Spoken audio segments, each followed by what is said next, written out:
كونيتشوا ميناسان واتشوا ميكو ديس. اهلا بيكم يا اصحاب، اهلا بيكم في محتوى جديد معانا خاص بمجال الفيتيوبر. ازاي ان اكون شخصية انمي في جيمنج او ستريمينج او ان انا اعمل محتوى ليا على اليوتيوب.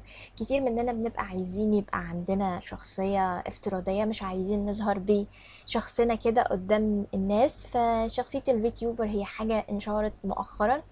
ففي المحتوى ده هنعلمكم ازاي اني ابقى شخصية زي دي، ازاي بامكانيات بسيطة، سواء انا معايا موبايل او لابتوب او بي سي كبير، فازاي اني ابدأ محتوى.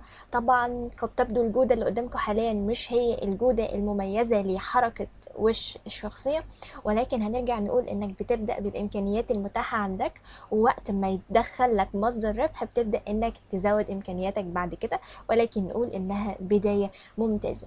طيب، الحاجات اللي هنتكلم عليها في محتوانا ان احنا مثلا عايزين نعمل كاركتر خاصة بينا لينا احنا.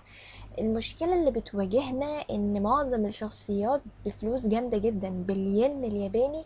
لو دخلتوا على موقع بوس، ده اشهر موقع ممكن تجيب منه سكنات، في عنده حاجات مجانية بس معظمها مستخدمة قبل كده ومش بتكون كويسة عشان حقوق الطبع والنشر، وعملت محتوى ليك والمحتوى ده اتشهر مثلا، فلو صدف ان حد تاني معاه نفس الكاركتر بتاعك سبقك ليها، فدي بتكون مشكلة انك بتقلده في المحتوى.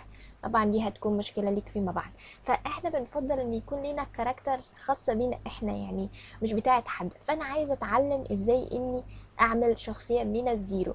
هنتعلم بقى برنامج فيترويد، وازاي ان احنا نبدأ نعمل شخصية 3D.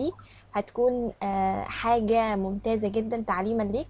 عشان المشكلة اللي بتواجهنا ايه بخصوص الناس اللي ما بتعرفش ترسم وكده، لا احنا مش مضطرين نرسم خالص. احنا ببرنامج بسيط، هو قد يكون تقيل شوية على جهازك ومحتاج كمبيوتر، تقدر تعمل عدد الشخصيات والكاركتر اللي تيجي على بالك بشكل مجاني تماما. هنتعلم نستخدم برنامج في ماجيك ميرور، وهنتعلم نستخدم برنامج في تيوبر ستوديو، ده الخاص بالموبايل. ممكن تستخدمه على الموبايل عادي جدا، ممكن تستخدمه على الكمبيوتر. فزي ما تحب بأيا كانت الطرق هنتعلم ازاي نبقى في تيوبر بأقل الامكانيات. حاليا البرنامج اللي انا شغاله منه ده هو في تيوب ستوديو او في تيوب ستوديو. البرنامج ده مميز جدا وكويس، ممكن تشتغل بيه على الموبايل او ممكن تشتغل بيه على الكمبيوتر او اللابتوب بتاعك. بس بتبقى مشكلته ان موجود فيه يعني زي شخصية كرتونية كده بتطير في الجنب، اكيد انتوا عارفين. فانت من خلال بقى الفوتوشوب والتظبيط وكده بتبدأ ان انت ايه تقصها وتشيلها زي ما انا عاملة حلقة، فما بيظهرش نهائيا ان انت مستخدم اي برامج خالص. احنا بنبقى عايزين الكاركتر بس تكون موجودة والشاشة ورا مفيش فيها اي حاجة، الا لو هنحط بقى مقتطفات حاجات كده في المونتاج.